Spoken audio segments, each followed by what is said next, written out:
A partir do versículo 3. 2 Samuel, capítulo 5, a partir do versículo 3. Amém? Diz assim: Então todas as autoridades de Israel foram ao encontro do rei Davi em Hebrom. O rei fez um acordo com eles em Hebrom perante o Senhor. E eles ungiram Davi, rei de Israel. Davi tinha 30 anos de idade quando começou a reinar. E reinou durante 40 anos. Amém? Amém. Deus querido e maravilhoso, nessa noite, na Tua presença, Senhor, nós viemos aqui nos alimentar, ó Deus, da Tua palavra. A Tua palavra que é o pão vivo, o pão fresquinho, Senhor, que alimenta, que sacia, Pai, os nossos espíritos, Senhor. Fala conosco nessa noite, Senhor, em nome do Teu Filho amado, Jesus Cristo. Amém? Glória a Deus. Irmãos, podem se assentar. E os irmãos fiquem em espírito de oração, amém? Amém. Para os irmãos entenderem a palavra do Senhor Jesus. Durante 2 semanas eu tenho estudado a palavra do Senhor no livro de Samuel, né? 1º e 2 Samuel. Irmãos, é impressionante a palavra de Deus. Eu sempre falo isso aqui, né, irmãos? A palavra de Deus, ela é impressionante, incrivelmente interessante de ser estudada. É tremendo você se jogar dentro das Escrituras e você sentir aquilo que Deus fez. Você se colocar na pele ali do servo de Deus e sentir um pouquinho só daquilo que o Senhor ele fez. Amém? A gente fala aqui sobre Davi e a história de Davi é uma história muito grande, né? Mas eu quero destacar hoje a minha intenção com o Espírito Santo do Senhor é destacar a obra que o Senhor fez na vida do rei Davi, né? Rei depois dos 30 anos de idade, mas ele era um menino.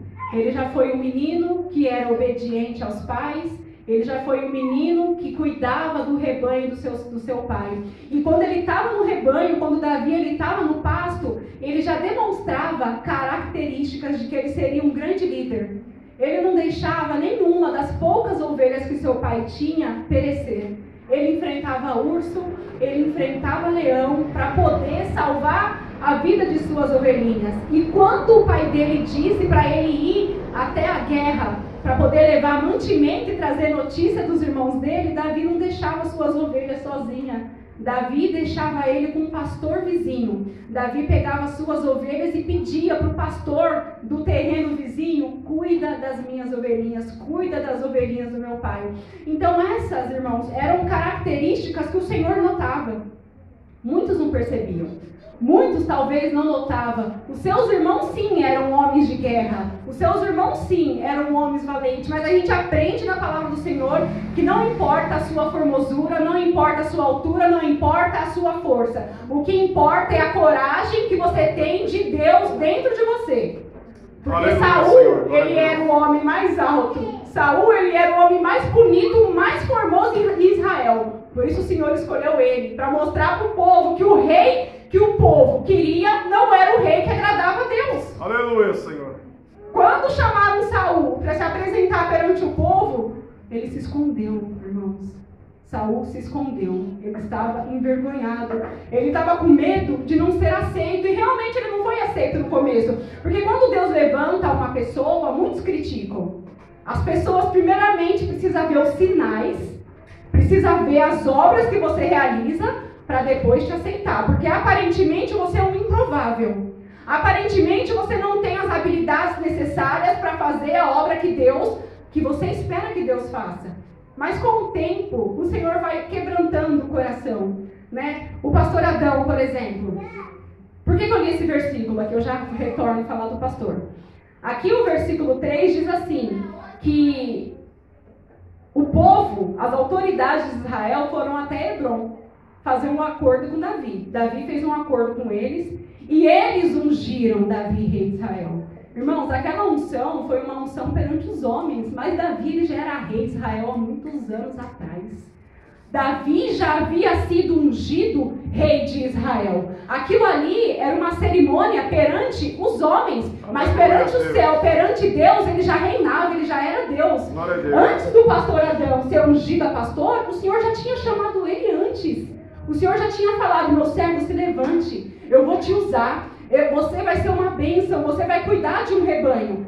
Mas até ele ser ungido a pastor, ele passou por algum processo dentro da obra de Deus, porque você não se converte hoje, você é ungido hoje, a obreira e a pastor. Não, irmãos, eu estou aqui nessa igreja tem mais de 20 anos.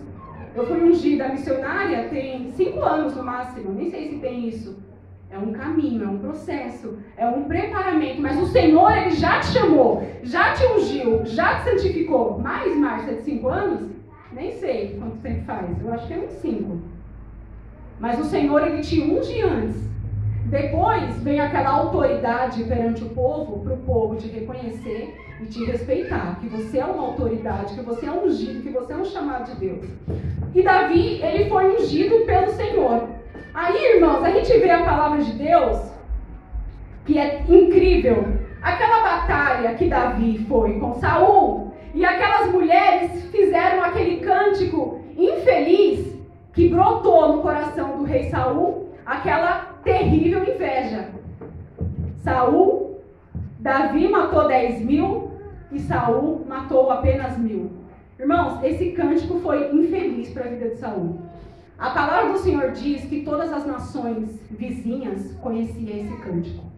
Todas as nações. Depois de muitos anos, quando Davi fugia de Saul e ele chegava num território querendo se esconder, eles diziam: aquele ali não é Davi? Que as mulheres cantavam, Davi matou 10.000 e Saul matou apenas 1.000? Todos conheciam aquela canção. É por isso que Saul ficou com tanta inveja do rei Davi. Irmãos, uma inveja assim, desnecessária. Porque a gente sabe que a inveja é do ser humano. O ser humano sente tudo. Sente inveja, sente raiva, sente ódio, sente amor, empatia, carinho, ternura. Isso é do ser humano. O sentimento é do ser humano, bom ou ruim. Mas Saul, ele tinha um medo irracional, porque ele era rei de Israel. Irmãos, como que pode o rei de Israel ter ciúme e sentir inveja de um servo dele? Davi era servo de Saul, mas Saul tinha inveja de Davi porque ele não tinha um coração obediente como Davi tinha. Mas ele poderia ter. Quando Samuel falou para ele: me espera para o holocausto, me espere para o sacrifício, mate o rei Agag, mate todos que estão na cidade, animal, mulher, criança. Ele não obedeceu. Ele foi lá e poupou o melhor dos gados. Por quê? Porque o povo me coagiu. Ele tinha medo, ele não tinha confiança, ele cedia à opressão do povo, porque ele confiava mais na sua força militar do que no poder de Deus. Davi era totalmente diferente. Só que Davi precisou o quê, irmãos? Fugir de Saul. Porque Saul, a essa altura, já queria matar, já queria aniquilar a vida de Davi. E olha o que diz aqui, irmãos, a palavra de Deus. Davi, ele já não tinha muito. Quando o rei Saul falou: casa com a minha filha, ele falou: não posso, porque eu sou pobre, eu nem posso pagar o dote que ela merece. Enfim, vamos falar sobre a fuga de Davi e sobre a unção dele. Olha o que diz a palavra do Senhor aqui. Davi fugiu da cidade de Gate e foi para a caverna de Adulão. Quando seus irmãos e a família de seu pai souberam disso, foram até lá para encontrá-lo. Também juntaram-se a Davi. Olha, irmãos, preste atenção. Também juntaram-se a Davi todos os que estavam em dificuldades, os endividados, os descontentes, e ele se tornou o líder deles. Aleluia. Irmãos, eu até notei na minha vida que foi a reunião dos lascados ali. Eu anotei aqui na minha Bíblia: endividado, descontente e todos que estavam em dificuldade. Ou seja, Davi era um deles. Estava todo mundo ali lascado de alguma forma, irmãos. Um cheio de dívida, um triste, um amargurado, um descontente, e Davi fugitivo. O pior inimigo de Davi era quem? O rei de Israel. E Davi se tornou líder deles. Irmãos, tem momento na tua vida que a situação está difícil, está duro, está apertado, e você olha para o lado, as pessoas que se achegam está pior do que você. Eita. Irmãos, Deus tem uma obra na tua vida. Aleluia, Senhor. Deus tem um propósito nos momentos Senhor. O Senhor não está querendo te punir. O Senhor não está querendo te humilhar. Como o povo de Deus aqui, ó, foi humilhado. O Senhor não está querendo te humilhar. O Senhor está querendo o quê? Te aprimorar. O Senhor está querendo o quê? Te fortalecer. Porque se você só sabe ser um bom líder quando ninguém tem problema, você nunca vai ser bom. Você só vai mostrar que você é bom quando você lidera e guia pessoas que estão em dificuldade. Glória. Aí sim você mostra que você é um bom líder. Quando você sabe dar um bom conselho, quando aquele que está oprimido, aquele que está rancoroso, você sabe lá dar um conselho para ele e ele, ó, acalma o coração. Aquele que diz, está difícil demais, eu não aguento, você fala, espera mais um pouquinho, que essa história vai mudar. A sua situação vai melhorar. Então Davi começou a liderar pessoas na caverna de Adulão, pessoas que estavam em situação pior do que ele. Irmãos, ele reuniu um exército de mais de 400 homens. Irmãos, mais de 400 homens tristes, amargurados, descontentes e em dificuldades. E Davi era o líder deles. Às vezes a nossa estima cai um pouquinho, não é, irmãos? Às vezes cai, né? Você olha e fala, eu não sirvo para nada, eu não sou ninguém, né? Eu queria ter um pouquinho de autoridade, eu queria ter um pouquinho de relevância, eu queria ser um pouquinho importante. Fulano é tão importante, as pessoas escutam ele, fulano. Às vezes a gente quer se sentir um pouquinho mais importante na sua casa mesmo. Às vezes a gente se sente assim, pequeno, sem autoridade com os nossos filhos, com o nosso marido, com aqueles que estão ali bem próximo da gente. Você sente que você não tem o respeito, a consideração que você queria. Irmãos, tudo isso é sentimento carnal.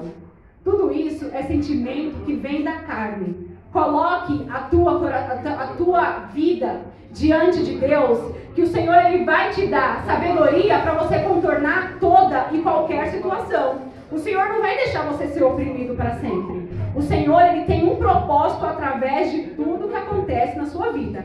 Tudo tem um propósito. E vamos entender por quê. Porque esse exército de Davi foi crescendo.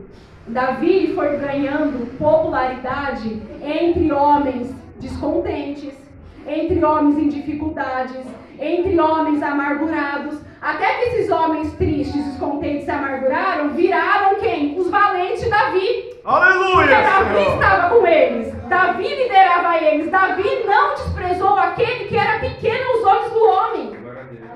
Esse era o caráter de Davi. Davi tinha um caráter aprovado por Deus. E quando Davi mais precisou, esses homens estavam do lado dele. Esses homens lutaram com ele. Verdadeiros homens, verdadeiros guerreiros que davam a sua vida pelo rei Davi. E passou-se muitos anos, muito tempo, até que a palavra do Senhor, ela nos diz que, infelizmente, o rei Saul morreu. O rei Saul morreu. Então o povo vai até Hebrom para fazer um acordo com Davi. E diz, Davi, você é muito famoso. Irmãos, Davi era muito famoso. Davi não tinha guerra que ele perdesse. Davi ele era um homem escolhido por Deus. Davi era um homem ungido por Deus. A gente lê a palavra de Deus e a gente percebe que ele foi um homem sanguinário, sim. Davi ele se escondeu no meio dos inimigos. Mas Davi, ele nunca atacava o povo de Deus. Davi, ele fazia guerra contra os inimigos de Deus e ele matava todo mundo. Porque se alguém ficasse vivo, ia lá contar para o rei de Gate, olha Ax, Davi matou o seu próprio povo. Então Davi matava todo mundo para ninguém dedurar ele. Que ele estava morando em terra estrangeira e matando os inimigos de Deus. E tudo vai indo num processo para Davi aprender, para Davi se fortalecer e para Davi adquirir todas as armaduras e todas as armas que Deus queria que ele tivesse para poder finalmente sentar no trono. Irmãos, é tão maravilhoso, porque quando Davi ele vai finalmente para Jerusalém, quando Davi ele vai lá e conquista Sião, que é chamada a cidade de Davi, a primeira coisa que ele faz, irmãos, é uma tenda. É isso que eu quero focar também. É o que eu quero focar hoje, irmãos. A palavra do Senhor, ela fala, tem um profeta menor, Bacuque, ou foi Oséias, se eu não me engano. aquele que fala assim, ainda que a figueira não floresça. Quem é esse profeta, pastor? Ainda que a figueira não floresça, ainda que... Abacuque? Eu esqueci o nome do profeta. Ele diz assim, que quando ele entra na presença de Deus para questionar o Senhor, por que, Senhor, que os inimigos têm derrotado? Por que essas coisas ruins têm acontecido com o seu povo? E o Senhor fala para ele, o justo viverá pela fé. Acho que é Abacuque mesmo. E ele diz para Abacuque, o justo viverá pela fé. Então Abacuque, ele põe a mão na consciência, ele diz assim, para ele mesmo, que ele resolveu entrar na presença do Senhor e começou a lembrar dos grandes feitos de Deus. E ele começou a lembrar de tudo que o Senhor ele fez, e ele começou a sentir o seu estômago tremer. Ele começou a sentir aquele frio no estômago, começou a sentir a presença e o poder do Senhor. Irmãos, essa foi a experiência que eu tive com Deus quando eu li essa palavra. Eu vou ler para os irmãos. Quando Davi, ele conquista a cidade de Sião, e ele faz uma tenda, ele diz, eu vou buscar a arca do Senhor.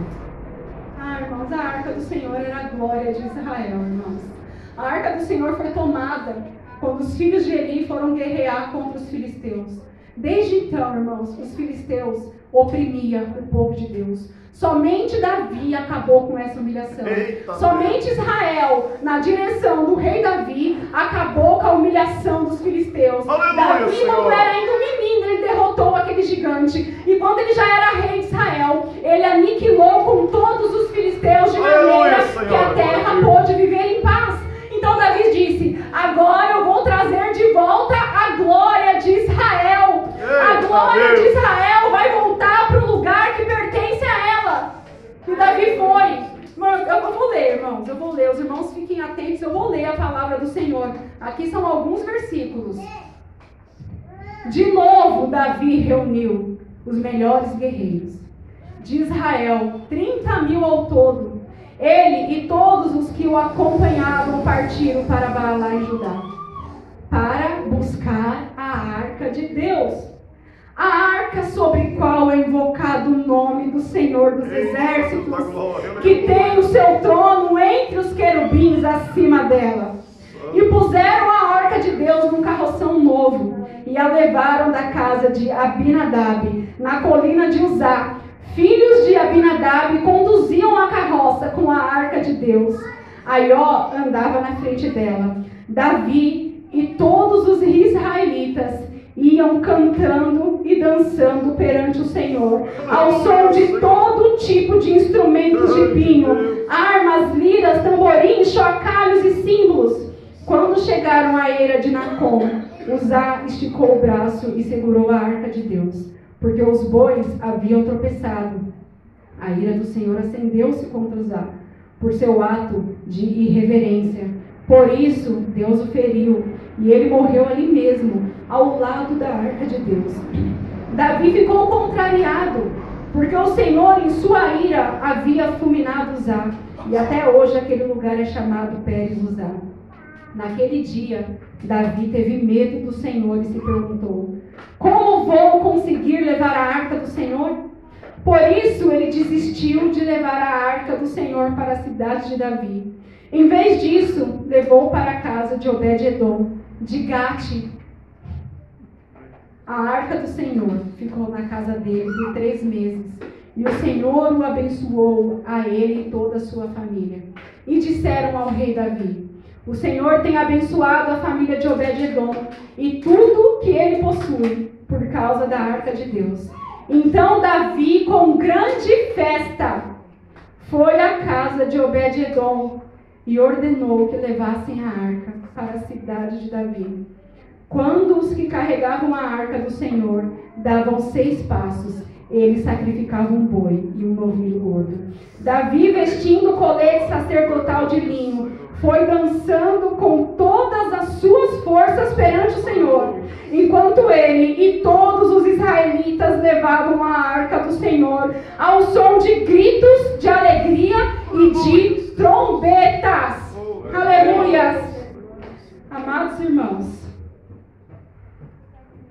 na minha humilde opinião, esse é um dos feitos mais extraordinários na vida de Davi.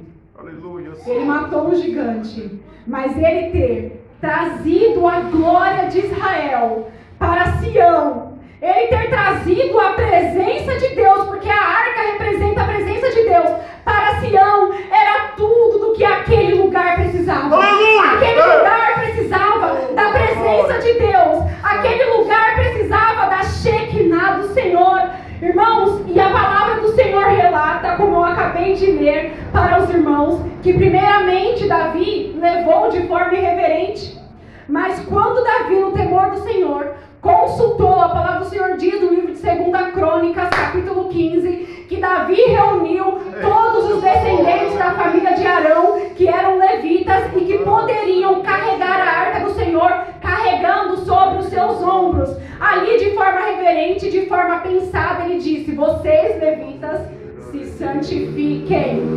Irmãos, precisamos nos santificar para entrar na presença do Senhor. Precisamos nos santificar para receber as bênçãos e os milagres do Senhor. Eles se santificaram. Aleluia. E os levitas puseram suas roupas de linho. Davi também colocou. E eles carregaram a arca do Senhor aos seus ombros. E a palavra do Senhor diz isso, irmãos. 6 passos. 1, 2, 3, 4, 5, 6. Eles paravam para oferta de sacrifício a Deus. E depois que eles faziam a oferta de sacrifício ao Senhor, eles davam mais 6 passos. E faziam novamente a oferta de sacrifício. E quando eles davam os 6 passos, eles pulavam de alegria, irmãos. Eles pulavam de alegria. Eles louvavam a Deus com toda a força do seu coração, porque Deus é digno, a presença do Senhor é digno de que você se humilhe, de que você grite, de que você chore, de que você pule, de que você dance na presença do Senhor. Irmãos, não precisa de muito tempo, não. Não precisa de 2 horas de culto para você começar a sentir a presença de Deus. Eram 6 passos que eles davam e sentiam a presença do Senhor. Eram 6 passos que eles davam e gritavam de alegria na presença do Senhor, porque a glória de Israel voltou. Aleluia, Senhor. No reinado do rei Davi. A palavra do Senhor diz, e Salomão ele diz isso, irmãos: o homem que teme a Deus e faz tudo aquilo que Deus se agrada, até os seus inimigos entram em paz com ele. E Davi, ele reinou. E ele tinha paz com aqueles que estavam ao seu redor, porque ninguém ousava a pelejar contra Davi, ninguém ousava a lutar contra Davi, porque Davi, ele era um homem de Deus. Davi, ele era um homem que reverenciava a presença de Deus, irmãos. Pecados, ele tinha, e muitos pecados abomináveis. Mas Davi, ele tinha no seu coração que aquele pecado que ele fizesse e o Senhor o condenasse, ele não praticava mais. Ele se arrependia de todo o coração. É por isso que o Senhor ele diz que Davi, ele foi um rei segundo o meu coração. Não foi como Saul, que foi escolhido porque o povo queria um Deus, queria um rei. Mas Davi foi um rei segundo o coração do Senhor. E ele trouxe de volta a arca de Deus. A arca que tinha lá os 10 mandamentos, a arca que tinha o maná, a arca que tinha a vara de Arão. E ali começou os irmãos novamente a invocar o nome do Senhor no templo. Começou a fazer novamente os sacrifícios, porque a glória de Israel estava onde ela deveria estar. Irmãos, que o Senhor esteja onde Ele deve estar, no centro da tua vida, no centro do teu coração. Não tema o que o homem vai dizer, não tema a circunstância, não define quem você é, não define aquilo que o Senhor ele quer fazer na tua vida. Hoje pode estar um deserto, pode estar seco, mas quem garante que Deus não vai fazer como Ele fez com Agar? De repente você olha para o lado e tem uma fonte jorrando do deserto. De repente as coisas acontecem. De repente Deus ele entra com providência e tudo muda na sua vida. Davi ele era um fugitivo, se escondia em cavernas, porque ele era perseguido por um homem invejoso. Mas de repente ele estava lá no trono de Israel, tendo a oportunidade, o acesso de estar ali junto com a arca do Senhor. E Davi, ele era abençoado em tudo que ele fazia. Amém, irmãos? Amém. Que o Senhor, ele realmente seja o centro das nossas vidas. Porque quando o Senhor, ele é o centro das nossas vidas, a gente sabe, irmãos, que independente da situação, ruim é boa, o Senhor, ele está trabalhando em nosso favor. Amém? Receba essa palavra em nome do Senhor Jesus Cristo. E antes de eu entregar a palavra ao pastor, eu quero louvar um hino, que eu não sei qual é o número da harpa. Eu vou chamar o Samuel e o Bernardo.